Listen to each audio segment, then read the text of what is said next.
Thokozani mkhulu itabla manzi here, thokozani bogogo, thokozani bomkhulu, sanibonani kini nonke nenibukela this video. So lana ngiphethe i-black vimbela, ivimbela lemnyama bogogo nabomkhulu. Le vimbela lena uyayithola e-multi shop or chemist or la bathatha khona mithi and what not bogogo nabomkhulu. Le vimbela lena uyisebenzisa kwendani, uyisebenzisa ukuthi protector from evil spirits, from maybe tinto lebangafuna kukwencisa tona egate or what not.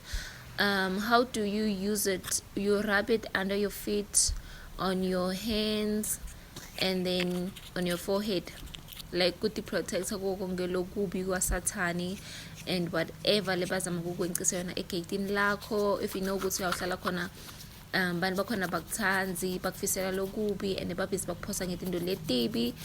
So please go get yourself this black vimbela and then use it, makhosi.